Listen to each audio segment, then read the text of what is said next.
देशात 18व्या सार्वत्रिक निवडणुकांची प्रक्रिया सुरू आहे। या कालावधीत निवडणूक आयोगाने विश्लेषण केलं आहे की 1991 पासून 99% अपक्ष उमेदवारांची अनामत रक्कम जप्त करण्यात आली आहे। निवडणूक आयोगाच्या मते 1951च्या निवडणुकीत सर्वाधिक 6% आणि 1957च्या निवडणुकीत 8% अपक्ष उमेदवार विजयी झाले। 2019च्या निवडणुकीत केवळ 0.11% अपक्ष उमेदवार विजयी झाले। त्याचवेळी अपक्षांनी विजय मिळवला नाही तर लोकांचा त्यांच्यावर विश्वास नाही असं तज्ज्ञांचं म्हणणं आहे। पहिल्या निवडणुकीत 533 अपक्ष आणि दुसऱ्या निवडणुकीत 1519 अपक्ष उभे होते।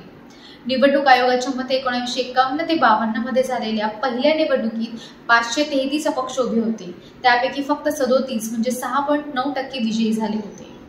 त्याचवेळी दुसऱ्या निवडणुकीत म्हणजेच 1957 मध्ये 1519 अपक्ष उमेदवार उभे राहिले, त्यापैकी 42 म्हणजेच 8.7% विजयी झाले। या दोन्ही निवडणुकांमध्ये अपक्ष उमेदवारांच्या 67% अनामत रक्कम जप्त झाली।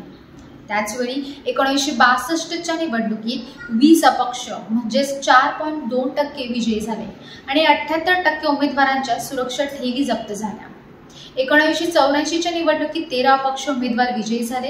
1984च्या निवडणुकीत 96% अपक्षांचे डिपॉझिट जप्त झाले। तर राजकीय जाणकारांच्या मते या अपक्ष उमेदवारांवर मतदारांचा विश्वास नाही। असोसिएशन ऑफ डेमोक्रेटिक रिफॉर्म्सचे प्रमुख निवृत्त मेजर जनरल अनिल वर्मा यांच्या मते जे अपक्ष म्हणून निवडणूक लढवतात ते कोणत्याही पक्षाकडून तिकीट न मिळाल्याने असं करतात। काही लोक असं आहेत की ज्यांना कोणत्या ना कोणत्या पक्षाने त्यांच्या विरोधकांची मते कापण्यासाठी मैदानात उतरवले आहे। काहींचा हेतू असा आहे की ते जिंकले तर कोणत्या ना कोणत्या पक्षासोबत युती करू शकतात। आता जाणून घेऊया डिपॉझिटची रक्कम आतापर्यंत किती वाढली। निवडणूक लढवणाऱ्या प्रत्येक उमेदवाराला ठराविक रक्कम जमा करावी लागते। निवडणूक आयोगाच्या नियमानुसार एखाद्या उमेदवाराला निवडणुकीत एकूण मतदानाच्या 1.6% मत मिळाली नाहीत तर त्या उमेदवाराचे डिपॉझिट जप्त होते।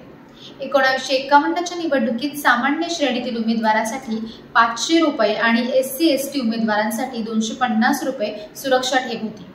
आता सर्वसाधारण प्रवर्गातील उमेदवारांना 25,000 रुपये सुरक्षा ठेव जमा करावी लागेल, तर अनुसूचित जाती जमातीच्या उमेदवारांना 12,500 रुपये जमा करावे लागते। तर अशाच रंजक आणि ताजे व्हिडिओ पाहण्यासाठी देशदूतच्या सोशल मीडिया प्लॅटफॉर्मला लाईक करा, शेअर करा आणि सबस्क्राईब करा। धन्यवाद।